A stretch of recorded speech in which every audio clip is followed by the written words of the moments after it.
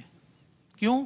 ہم نے اعلان کر دیا ہے کہ ہم ہی اس کی حفاظت کرنے والے ہیں۔ تو یہ انداز بھی اس آیت کریمہ میں بتایا گیا۔ پچھلی کتابوں کے ساتھ یہ تھا کہ ایک کتاب ہوتی تھی، تو جیسے تورات ہے، تو بہت سارے نبی بار بار تکرار کے ساتھ آتے رہتے تھے، اور ان کے علماء ہی کے حوالے کر دیا گیا تھا کہ وہ اس کو محفوظ رکھیں۔ قرآن کریم نے اس مضمون کو بیان کیا ہے، انا انزلنا التوراۃ فیہا ھدی ونور یحکم بہا النبیون الذین اسلموا للذین ہادوا والربانیون والاحبار بما استحفظوا۔ اس کی جو حفاظت ہے ان کے جو احبار، ان کے رہبان، ان کے علماء تھے، ان کے حوالے کی گئی ہے کہ ہم نے یہ نور والی کتاب تورات نازل کر دی ہے، آپ نے اس کی حفاظت کرنی ہے۔ اور قرآن کریم کا یہ اعجاز ہے، قرآن کریم کی یہ انفرادیت ہے اور یہ خصوصیت ہے کہ چونکہ اس نے قیامت تک رہنا تھا، تو اللہ پاک نے اس کی حفاظت کسی کے ذمے نہیں ٹھہرائی، بلکہ اللہ پاک نے اس کی حفاظت کا خود وعدہ لیا اور فرمایا کہ ہم خود ہی اس کی حفاظت کرنے والے ہیں، جیسے ہم نے اس کو جمع کیا۔ آپ صلی اللہ علیہ وسلم نے جب وحی نازل ہونے کے بعد کوشش کی کہ جلدی جلدی پڑھیں، کیونکہ جب آدمی کسی چیز کو یاد کرنا چاہتا ہے تو جلدی جلدی پڑھتا ہے کہ یہ ذہن میں بیٹھ جائے، دل میں محفوظ ہو جائے۔ جب حضور علیہ السلام نے اس طرح کیا تو پھر وحی آئی، لا تحرک بہ لسانک لتعجل بہ ان علینا جمعہ وقرآنہ۔ اے نبی، اپنی زبان رسالت کو جلدی جلدی حرکت نہ دیجئے، ان علینا جمعہ، جو وحی ہم نے بھیجی ہے آپ کے دل میں اس کو جمع کرنا بھی ہماری ذمہ داری ہے، وقرآنہ، اور پھر آپ کی زبان سے جاری کرنا بھی ہماری ذمہ داری ہے۔ جبریل لے کے آئیں گے، یہ آپ کے دل میں بھی بیٹھ جائے گا، اور پھر جیسا دل میں محفوظ ہے ویسا ہی آپ کی زبان سے جاری بھی ہو جائے گا۔ تو یہ حفاظت قرآن کا آپ اس کو پہلا مرحلہ کہہ سکتے ہیں۔ عہد نبوی صلی اللہ علیہ وسلم میں 3 مرحلے ہیں پھر اس قرآن کریم کی حفاظت کے، اور پہلے مرحلے کے اندر آپ صلی اللہ علیہ وسلم کے سینہ اقدس میں اس قرآن کریم کو جمع کر دیا گیا، اور آپ صلی اللہ علیہ وسلم کو جیسے محفوظ ہوا تو آپ نے ویسے ہی اپنے صحابہ کے سینوں میں بھی محفوظ کر دیا۔ آپ قرآن پڑھتے تھے، صحابہ کرام بھی اس کو پڑھتے تھے، آپ یاد کراتے تھے، وہ یاد کرتے چلے جاتے تھے۔ ٹھیک ہے، تو عہد نبوی میں جو حفظ ہے قرآن کریم کا، آیتوں کو یاد کرنے کا، خود آپ صلی اللہ علیہ وسلم کا بار بار اس کو پڑھنا، تہجد میں پڑھنا، نمازوں میں پڑھنا، ویسے تلاوت کرنا، اور پھر کبھی جبریل کا آسمانوں سے اتر آنا اور حضور کا کہنا کہ جبریل آؤ دور کرتے ہیں، تم مجھے سناؤ میں تمہیں سناتا ہوں۔ اور صحابہ کرام اس کو پڑھتے تھے، بار بار پڑھتے تھے، یاد کرتے تھے، سینے میں محفوظ کرتے تھے۔ اور یاد کرنے کے ساتھ ساتھ عہد نبوی میں اس کو لکھنے کا بھی بندوبست کیا گیا۔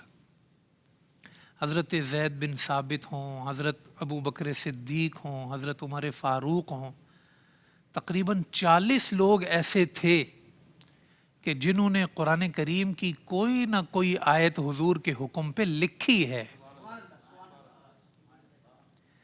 وہ پارچوں میں لکھا جاتا تھا، ہڈیوں پہ لکھا جاتا تھا، اور کتنا میرے رب کا یہ انتظام تھا کہ اس وقت لکھنے پڑھنے والے بھی کم تھے، سیاہی کا بھی وافر انتظام نہیں تھا، کاغذ تو تھا ہی نہیں، اور کتنی مشکلات تھی، لیکن اس کے باوجود میرے رب نے اس قرآن کو محفوظ فرما دیا۔ جو لکھنے والے تھے وہ اس کی خدمت پر مامور ہوئے، اس کو لکھ رہے تھے، پھر وہ آپ صلی اللہ علیہ وسلم بتاتے تھے، کہ بھئی یہ آیت کریمہ نازل ہوئی ہے، اس آیت کریمہ کو فلاں سورت کی فلاں آیت کے بعد لکھ دو۔ تو ترتیب بھی حضور نے بتائی، جگہ بھی حضور نے بتائی، صورتوں کو صورتوں میں منتقل کرنا اور اس کو پورا مرتب کر کے نازل کرنا۔ آج الف لام میم سے لے کے والناس تک جس طرح قرآن مرتب ہے، یہ مصطفیٰ ہی نے مرتب کرایا ہے، اور اس کو ترتیب کرانے والا حضور سے خود رب العالمین ہے۔ جیسے جیسے رب نے حضور کو بتایا، آپ نے اس کو محفوظ کر دیا۔ تو یہ پہلا مرحلہ تھا قرآن کریم کی حفاظت کا، کہ قرآن کریم لکھ بھی دیا گیا اور قرآن کریم سینوں میں محفوظ بھی کر دیا گیا۔ دوسرا مرحلہ جو قرآن کریم کا ہے، آپ دیکھتے ہیں لکھے ہوئے کہ بہت سارے دلائل احادیث میں آپ کو مل جائیں گے، اشارتاً بھی صراحتاً بھی۔ آپ نے یہ واقعہ پڑھا ہوگا کہ حضرت عمر فاروق رضی اللہ تعالیٰ عنہ جب دار ارقم میں آئے، اور وہ بلکہ اس سے پہلے جب وہ اپنی بہن کے پاس گئے اور غصے میں گئے تھے، اور ان کے دل میں جب کپ کپی پیدا ہوئی اور کچھ تبدیلی کے حضور کی دعا کا اثر ظاہر ہونا شروع ہوا تھا، تو انہوں نے یہی کہا تھا اپنی بہن سے کہ تم نے جو قرآن تمہارے پاس لکھا ہوا ہے وہ مجھے بھی دو۔ تو پھر بہن نے کہا پہلے آپ پاک ہو جائیں، پھر وہ پاک ہو کر آئے، پھر ان کے ہاتھ میں وہ صحیفہ دیا، تو جتنا قرآن لکھا ہوا تھا وہ حضرت عمر کی بہن کے پاس موجود تھا۔ اس کا مطلب یہ ہوا کہ صحابہ کرام کے پاس لکھا ہوا قرآن پاک ہوا کرتا تھا، جو وہ حضور سے لیتے تھے اور پھر اس کو پڑھا کرتے تھے۔ تو یوں وہ لکھا بھی گیا، یاد بھی کیا گیا، محفوظ کیا گیا۔ اب وقفے کا یہاں تھوڑا وقت ہوا چاہتا ہے، وقفے پہ ہم جا رہے ہیں، ہمارے ساتھ رہیے گا۔ دوسرے مرحلے میں یہ ہوا کہ حضرت ابو بکر صدیق رضی اللہ تعالیٰ عنہ کے زمانے میں جنگ یمامہ ہوئی۔ آپ جانتے ہیں کہ یہ مسلمہ کذاب کے خلاف بڑی سخت ترین جنگ ہے صحابہ کرام کی۔ تو حضرت ابو بکر نے کہا تھا بھئی اب سب کے عہدے اپنی جگہ، مگر ختم نبوت کے عہدے پر سارے عہدے قربان جائیں۔ تو جو بدری ہیں وہ بھی پہنچیں، جو عالم ہیں وہ بھی پہنچیں، جو فقی ہیں وہ بھی پہنچیں، جو حافظ ہیں وہ بھی پہنچیں۔ تو 700 ایسے صحابہ جنگ یمامہ میں شہید ہوئے جو صحابی رسول بھی تھے اور حافظ قرآن بھی تھے، ختم نبوت کے بھی محافظ تھے اور قرآن کریم کے بھی حافظ تھے۔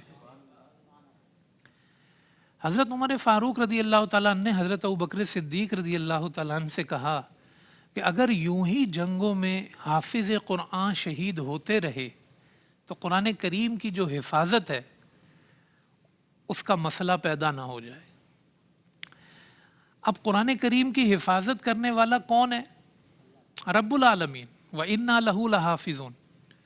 مگر پریکٹیکل اور عملی طور پر جو اس کے اسباب پیدا ہوئے قرآن کریم کو محفوظ کرنے کے، قربان جائیے، اس کی پہلی کڑی اگر محمد عربی ہیں تو دوسری کڑی مصطفیٰ کے صحابہ ہیں۔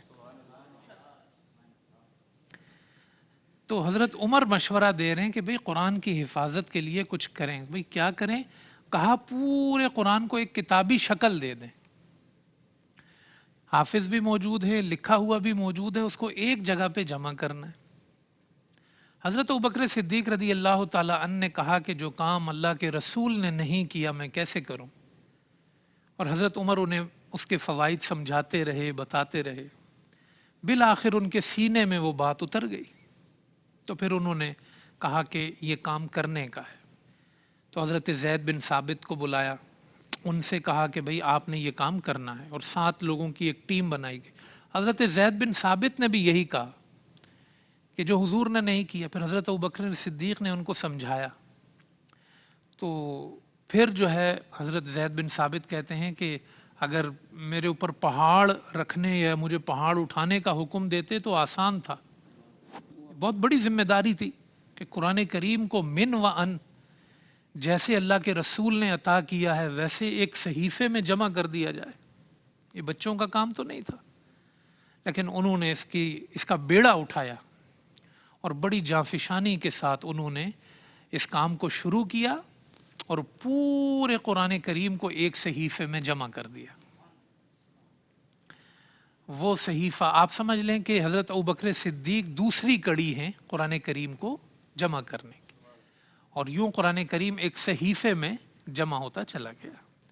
وہ صحیفہ حضرت ابوبکر صدیق رضی اللہ تعالیٰ عنہ کے پاس رہا، پھر وہ صحیفہ حضرت عثمان غنی رضی اللہ تعالیٰ عنہ کے پاس رہا، حضرت ابوبکر کے بعد حضرت عمر فاروق رضی اللہ تعالیٰ عنہ کے پاس وہ صحیفہ رہا، اور پھر حضرت عمر فاروق کے بعد وہ صحیفہ حضرت ام المومنین حضرت حفصہ رضی اللہ تعالیٰ عنہ کے پاس رہا۔ اب حضرت حفصہ کے پاس وہ نسخہ محفوظ ہے، اب زمانہ آ جاتا ہے حضرت عثمان غنی رضی اللہ تعالیٰ عنہ کا، اور یہ تیسرا مرحلہ ہے قرآن کریم کی حفاظت کا جو وعدہ لیا گیا ہے، عملی طور پر اس کی جو حفاظت ہے اس کا انتظام ہو رہا ہے۔ یہاں پر یہ وضاحت ذہن میں رہے کہ قرآن کریم جو نازل ہوا ہے وہ لغت قریش پہ ہوا ہے۔ حضور علیہ السلام قریشی تھے، تو حضور کے قبیلہ قریش کی جو لینگویج کا انداز تھا اسی انداز پہ اللہ نے اپنا کلام نازل فرمایا ہے، کیونکہ ہر قبیلے کی لینگویج تھی تو عربی مگر انداز مختلف تھا بولنے کا، کہیں پر زبر دینے کا، کسی قبیلے میں اسی لفظ پہ زیر دینے کا، کسی قبیلے میں اسی لفظ پہ پیش دینے کا۔ لفظ ایک ہے لیکن اس کے شروع میں کوئی زبر سے پڑھتا تھا، کوئی زیر سے، کوئی پیش سے پڑھتا تھا۔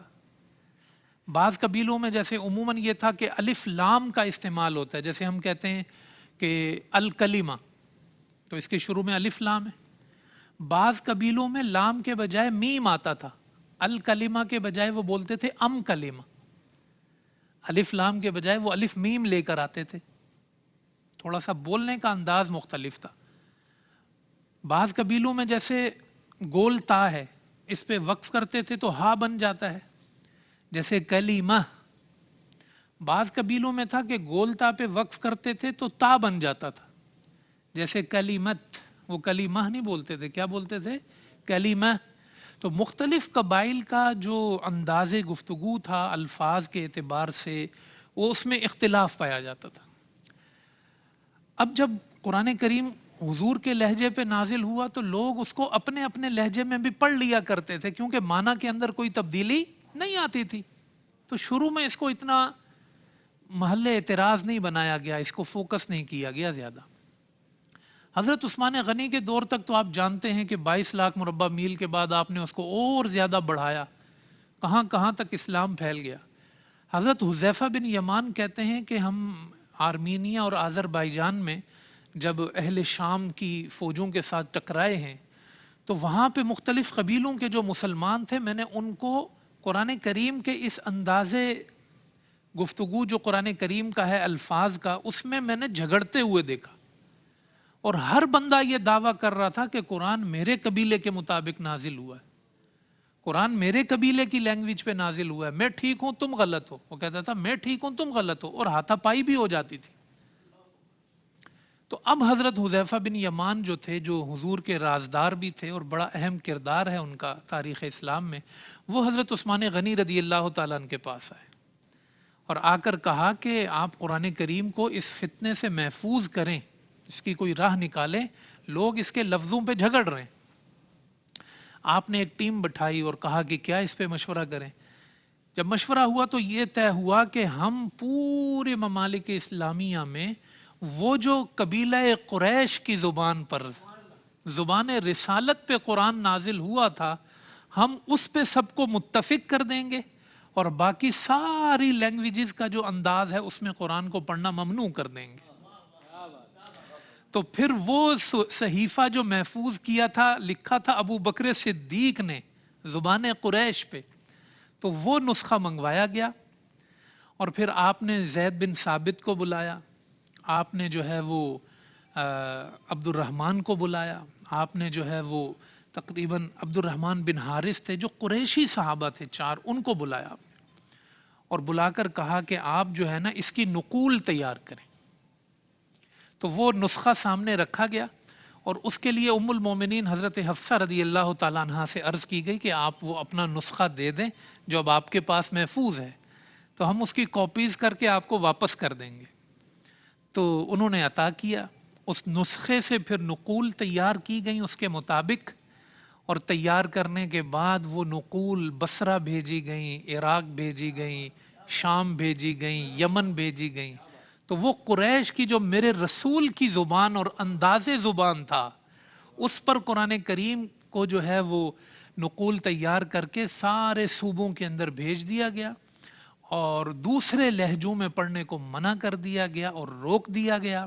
تو وہ جو جھگڑا حضرت عثمان غنی کے دور میں قرآن کریم کے لفظوں پر واقع ہو رہا تھا، وہ جھگڑا جو ہے رکتا چلا گیا۔ اور آپ کہہ سکتے ہیں کہ سب سے پہلا اصل تو قرآن کریم کو جمع کرنے والا اللہ ہے، جامع القرآن وہ ہے، لیکن اس نے جو پھر ظاہری اسباب بنائے، تو زمین پر پہلے جامع القرآن محمد مصطفیٰ تھے، دوسرے جامع القرآن ابو بکر صدیق تھے، اور تیسرے جامع القرآن عثمان غنی تھے۔ اور جامع القرآن کا یہ معنی ہے کہ انہوں نے ایک لینگویج پہ لوگوں کو جمع کر دیا۔ آپ یہ بھی کہہ سکتے ہیں جامع الناس علی القرآن، سارے زمانے کو اگر قرآن پہ کوئی جمع کرنے والا ہے تو عثمان غنی ہے۔ سارے زمانے کو جامع الناس، سارے زمانے کو اگر کوئی قرآن پہ جمع کرنے والا ہے تو وہ کون ہے؟ عثمان غنی ہے۔ تو یہ وہ کارنامہ ہے جو پوری امت مسلمہ کے لیے اور تمام مسلمانوں کے لیے احسان مندی کا ایک معاملہ ہے، اور اس میں احسان ہم پر کیا گیا امت مسلمہ پر، اور اللہ کا ان پہ کرم ہوا کہ انہوں نے اس کو جو ہے وہ جمع کر کے لوگوں کے سامنے رکھ دیا۔ اور پھر اللہ پاک نے جو اس کی حفاظت کا وعدہ لیا تھا، وہ حفاظت کا وعدہ پورا ہو گیا۔ اور خلیفہ وقت جو تھے مامون الرشید، ان کے پاس ایک یہودی عالم آیا اور بڑی اچھی اس نے گفتگو کی، اور مامون الرشید نے، ہارون الرشید تھے بلکہ، ہارون الرشید نے ان پہ اسلام پیش کیا۔ انہوں نے اس سے انکار کیا کہ ابھی میں اسلام قبول نہیں کرتا۔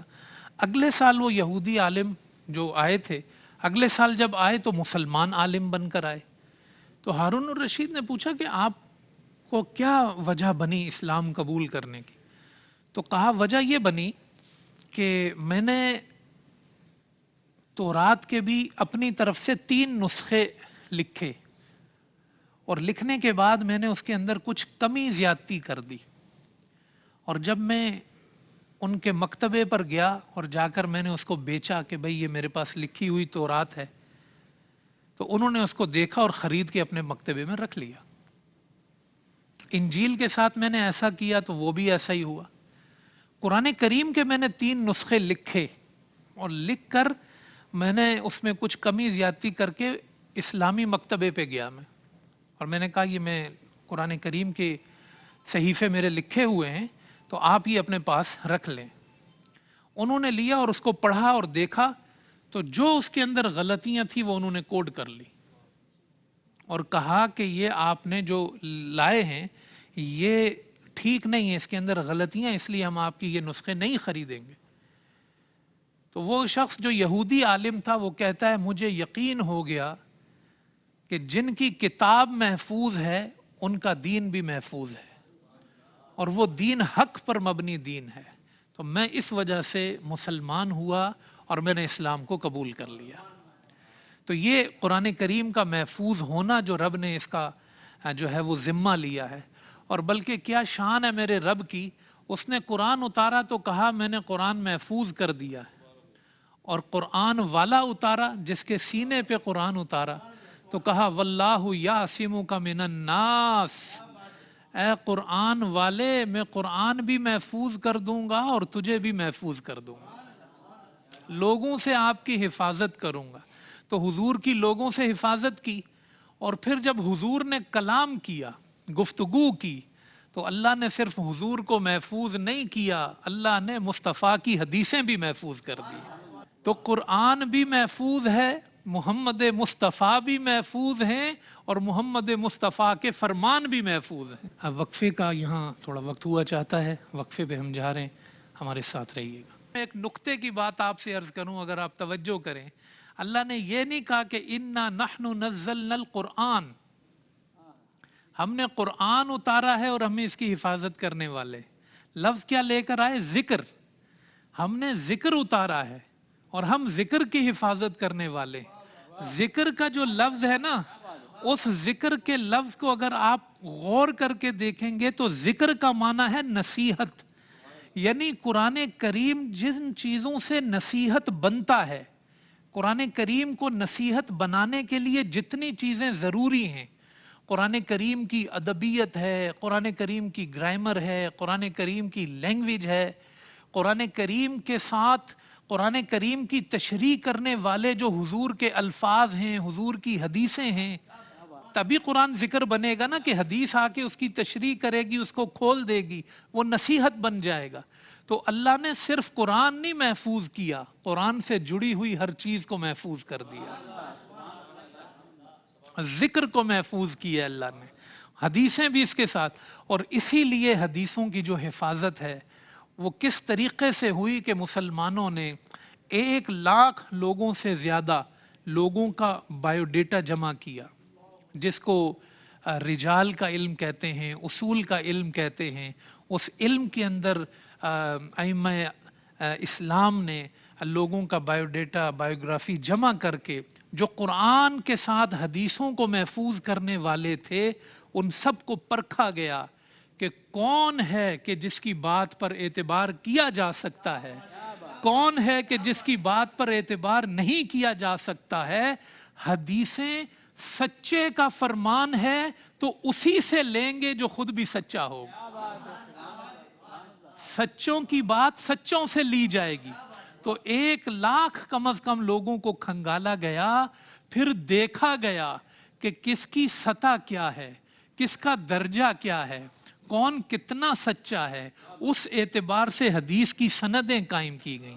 آپ کہیں گے کہ بھائی ضعیف سندیں بھی ہوتی ہیں، تو میں کہوں گا بھلے ہوتی ہیں ضعیف سندیں، اس سے حدیثوں پہ کوئی فرق نہیں پڑتا ہے۔ کیوں؟ اس لیے کہ طریقہ تو وضع ہو گیا نا، پتہ تو چل جاتا ہے نا کہ کون سی سند ضعیف ہے، کون سی صحیح ہے۔ تو جب چیز واضح ہو جاتی ہے تو پھر حدیثوں پہ اعتراض کیسا؟ تو اللہ نے اپنے قرآن کو بھی محفوظ کیا، مصطفیٰ کے فرمان کو بھی محفوظ کیا، اور یہی وہ طریقہ ہے کہ یہ دین غیر مبدل ہے، تبدیل نہیں ہو سکتا۔ قرآن غیر مبدل ہے، لا یأتیہ الباطل من بین یدیہ ولا من خلفی، نہ دائیں سے کوئی چیز اس میں داخل ہو سکتی ہے، نہ بائیں سے کوئی چیز اس میں داخل ہو سکتی ہے، نہ پیچھے اور آمنے سامنے سے کوئی چیز اس میں داخل ہو سکتی ہے۔ اللہ کہتا ہے میں نے اس کی حفاظت کا ایسا حصار بنایا ہے، ایسا حصار بنایا ہے کہ کوئی باطل چیز اس قرآن میں داخل نہیں ہو سکتی۔ خالص چیزیں استعمال کرنے والوں، پیور کی باتیں کرنے والوں، اگر زمانے میں کوئی پیور ترین چیز ہے اور خالص ترین چیز ہے تو آ جاؤ، وہ میرے رب کا قرآن ہے، پھر اس تک پہنچو، یہ تمہیں پھر جنت کی خالص نعمتوں تک پہنچائے گا۔ سلام ہے ابو بکر صدیق پر، سلام ہے عمر فاروق پر، سلام ہے عثمان غنی پر، اور سلام ہے مولا کائنات علی مرتضیٰ پر، جنہوں نے اپنے زمانے میں قرآن کی حفاظت کا وہ ظاہری انتظام اور مرحلے پورے کیے اور رب کے کلام کو ہمارے سامنے محفوظ کر دیا۔ السلام علیکم ورحمۃ اللہ وبرکاتہ۔ وعلیکم السلام۔ بڑا اہم سوال ہے میرا، اتنے عظیم المرتبہ صحابی رسول سیدنا عثمان غنی رضی اللہ تعالیٰ عنہ، جنہیں ذو النورین کا لقب ملا، ایسی کون سا ایسا سبب تھا کہ جس کی وجہ سے آپ کو شہید کیا گیا، اور عین مدینے میں، اور اس سرزمین کے اوپر کہ جس سرزمین کو آباد کرنے میں آپ نے اپنا مال بھی خرچ کیا ہو، ذاتی طور پر آقا علیہ الصلوۃ والسلام کے ساتھ ہر طریقے کی معاملت فرمائی ہو؟ جی میں جواب وہ سبب بتائیے۔ میں اس کے جواب کے اصل مرحلے کی طرف بڑھنے سے پہلے آپ کا بڑا خوبصورت یہ سوال ہے، ہماری گفتگو سے بھی یہ جڑ جاتا ہے کہ وہ عثمان جو قرآن کریم کی حفاظت کا ذریعہ بنے تھے، قرآن سے ایسے جڑے ہوئے تھے کہ جب شہید ہوئے تب بھی قرآن پڑھ رہے تھے. صبغۃ اللہ ومن احسن من اللہ صبغہ، اور ان کا خون جو ہے وہ صحیفے پہ گرتا ہے. اور آیت کون سی ہے؟ اللہ کا رنگ، اور اللہ سے خوبصورت رنگ کس کا ہے؟ تو شہید کا خون تھا، اور وہ جام شہادت انہوں نے نوش کیا. سوال آپ کا ظاہر ہے کہ ایک مختصر سی نشست میں اس پر تفصیلی بات نہیں ہو سکتی ہے، لیکن یہ یاد رکھیں کہ حضرت عمر فاروق رضی اللہ تعالی عنہ نے جو دنیا کی باطل قوتوں کو نقصان پہنچایا تھا نا، تو جب فتح ہو جاتی ہے تب تو سارے لوگ دب جاتے ہیں ان فتوحات میں، لیکن بہرحال وہ بھولتے نہیں ہیں. تو وہ قوتیں جن کو یہود کی ہوں، عیسائیت کی ہوں، فتح بیت المقدس کو آپ دیکھ لیں، فتح ایران کو دیکھ لیں، تو دشمن بھولا نہیں تھا، اور وہ تلاش میں تھا کہ کہاں سے وار کرنا ہے. حضرت عمر فاروق رضی اللہ تعالیٰ عنہ بھی آپ دیکھیں شہید ہوئے. حضرت عثمان غنی رضی اللہ تعالیٰ عنہ کے دور کے 12 سالوں کے پہلے 6 سال بہت خوبصورت اور اعلیٰ طریقے سے گزارے گئے، لیکن اگلے 6 سال میں ان کے اندر فتنہ پیدا کیا گیا جیسے آپ نے اشارہ کیا، اور وہ ان کی شہادت پر منتج ہوا. عبداللہ بن سبا یہودی تھا جس نے جگہ جگہ ایک صوبے میں جا کے دوسرے صوبے والوں کے خلاف، اس صوبے میں جا کے ان صوبے والوں کے خلاف، اور حضرت عثمان کے خلاف اس نے ایک ماحول پیدا کیا، اور مختلف قسم کے اعتراضات کرتے کرتے جو ہے وہ پورے ممالک اسلامیہ میں حضرت عثمان کے خلاف ایک محاذ بنایا. اور پھر جو ہے وہ مدینے میں آیا باغیوں کو لے کر، اور وہاں آ کے اس نے حضرت عثمان غنی رضی اللہ تعالیٰ عنہ کو شہید کیا. حضرت عثمان غنی رضی اللہ تعالیٰ عنہ مقابلہ کر سکتے تھے، لیکن آپ نے کہا میں شہر رسول میں تلوار نہیں اٹھاؤں گا، جو کلمہ پڑھتے ہیں ان کے خلاف تلوار نہیں اٹھاؤں گا. آپ پر پانی بند کیا گیا، آپ کو گھر میں محصور کیا گیا، آپ کو 40 دن تک جو ہے نا وہ ان چیزوں سے محروم کیا گیا. مگر حضرت عثمان نے کہا کہ تم چاہتے ہو کہ میں خلافت کی قمیض اتار دوں؟ میرے رسول نے مجھے کہا تھا عثمان تمہاری قمیض اتارنا چاہیں گے، اپنی قمیض اتارنا مت، یہ خلافت تم پہ جچتی ہے، تم پہ سجتی ہے، تم اسی حال میں رہو گے. کہا اور میں تلوار بھی نہیں اٹھاؤں گا. تو درمیان کا راستہ پھر شہادت کا راستہ تھا.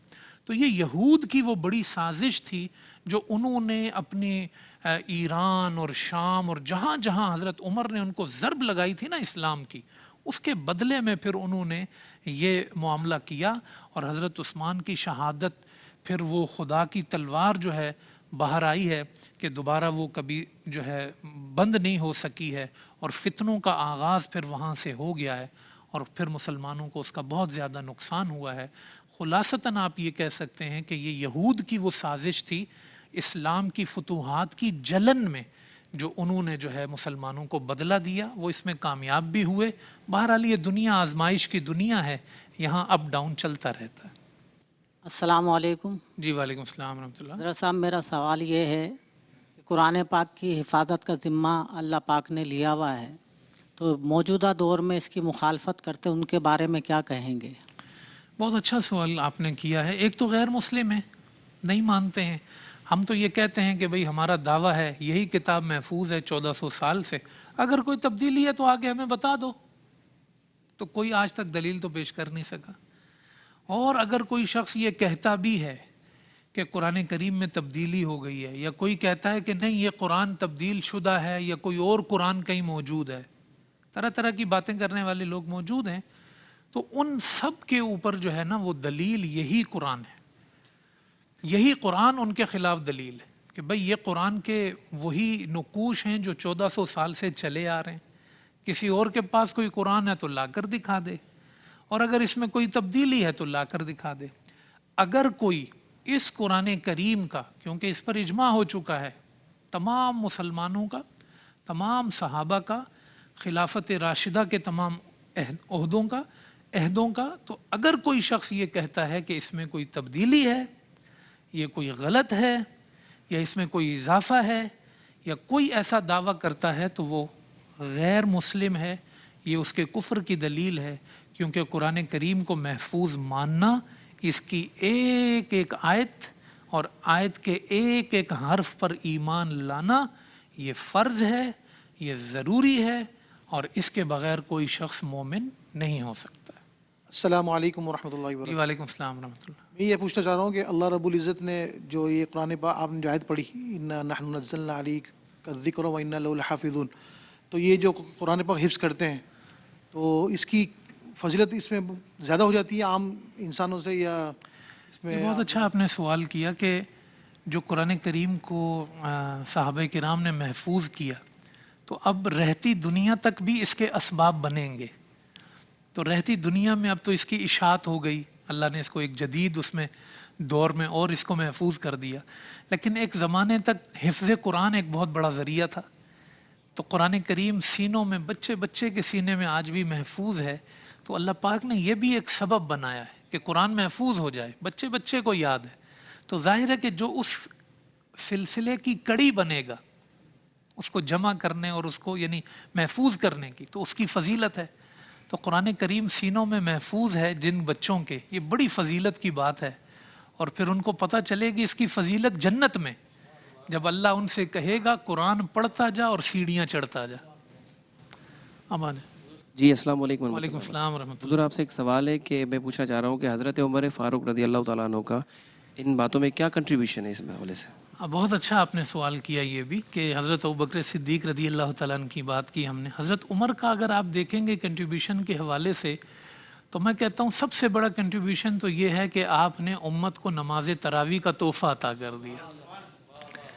آج بھی ہم کہتے ہیں کہ جو بچہ تراویح پڑھتا ہے اس کو قرآن پکا ہو جاتا ہے، تو قرآن کریم کو محفوظ کرنے کا ایک بڑا ذریعہ نماز تراویح بھی بنی۔ آج بھلے لوگ نماز تراویح پہ کوئی یہ بات کرتا ہے کوئی وہ بات کرتا ہے، لیکن وہ باتیں کرتے رہ جائیں گے، زمانے کا حافظ تراویح پڑھتا رہے گا، حضرت عمر کو ثواب ملتا رہے گا۔ وآخر دعوانا ان الحمد للہ رب العالمین۔